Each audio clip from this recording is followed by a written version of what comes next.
I mean, we have traumatized a generation of Iraqi youth because they've experienced their fathers being removed from the house. I mean, tens of thousands of men have been arrested by the American forces, and it's a very traumatic experience.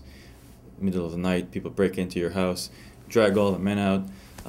You're a kid, you're screaming and crying, you don't know what's going on, you might not ever see your father again, or he might be gone for a year or two. The main breadwinner is gone. There's the masculine, dominant father figure in the house is being humiliated on the ground. People are stepping on his head or just throwing him around. The women are also humiliated. Lately when I was there, they were made to search themselves. You know, American soldiers won't pat down a woman, but they made them sort of go like search themselves. Just having strange, huge white guys in your house is very frightening and scary, and little kids were always crying when Americans were in their house. This is not because Americans are bad or good, this is just the nature of being an occupying army. It's a systematic violence that's imposed on an entire nation. Constant fear, constant awareness that the guys with the guns pointed at you could take your life at any moment with impunity. You don't speak their language. They take all the men away. Anytime there's an incident, all the men of military age are taken away. And of course, Iraqi youth have also been traumatized by seeing death constantly.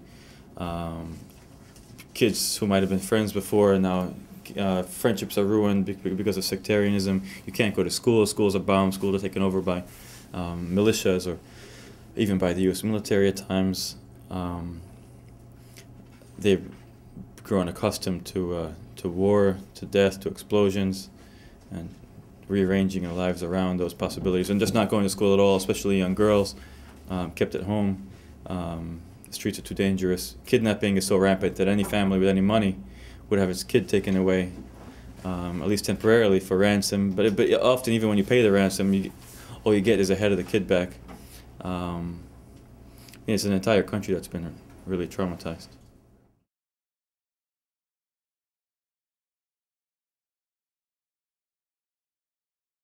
That's been very frustrating to me listening, especially to the Democratic candidates.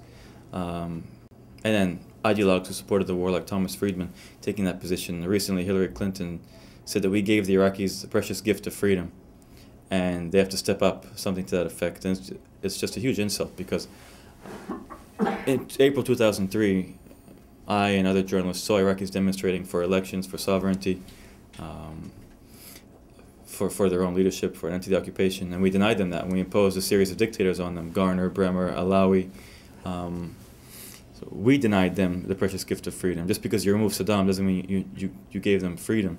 In many cases, I think for most Iraqis, life is worse now than it was under Saddam.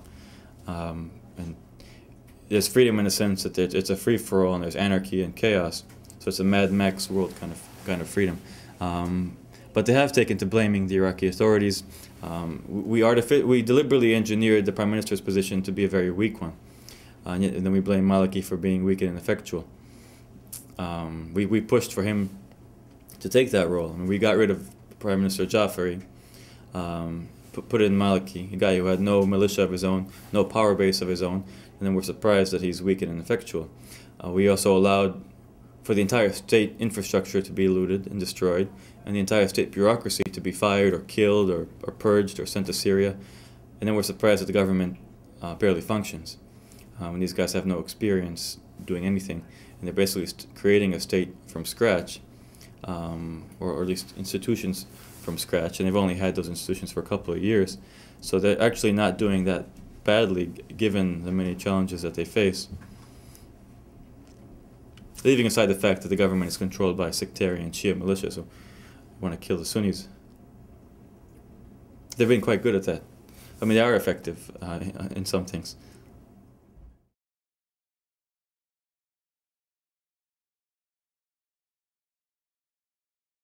Well, one important thing many people don't know about is the PDS, the public distribution system. This is the ration system. Beginning in 1996, the Oil for Food program, the Iraqi government introduced this ration system, which gave every household every month oil and food and rice and tea, the basic essentials of life. In 2003, 80% of Iraqis depended on that for their survival. And things in Iraq have only gotten worse, obviously, and people have grown more poor. So only more of them have depended on that for their survival. But that system is completely destroyed.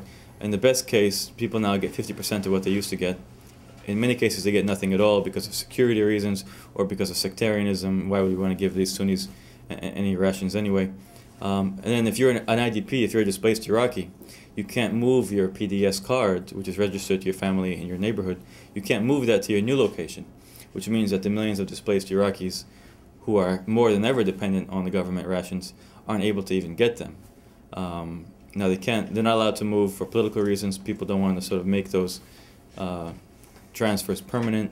In some cases, it's also because of future elections. PDS card, the PDS system, the ration system, is what they based the electoral rolls on. So voters were registered through the ration system. So you can vote based on that. So there are concerns, for example, in Kurdistan, northern Iraq, that these hundreds of thousands of Arab displaced from the rest of Iraq moving up to Kurdistan, if they move their ration cards up there, they'll be able to vote or even get in office in Kurdistan and dilute the number of Kurds and harm the Kurdistan project. That's one thing, and the result of that is that kids are calcium deficient. Families don't have the ability to heat their homes or cook their food. The displaced Iraqis, I met one family that had to break their bed for firewood because they had no way to cook in the winter.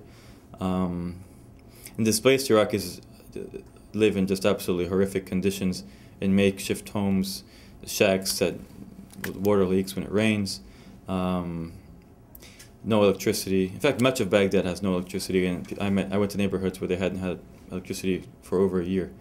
But then in the areas where you have displaced Iraqis, you may have livestock grazing in the huge amounts of garbage by these makeshift shacks, sewage pools just all over the streets, little kids playing barefoot in the dirt and the sewage,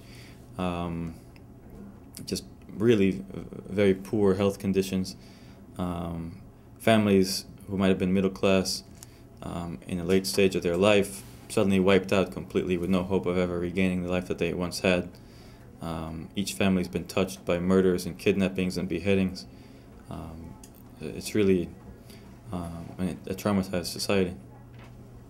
You can't interview people without making them cry. You ask them a few questions about what their experiences, and they inevitably start crying, the men as well.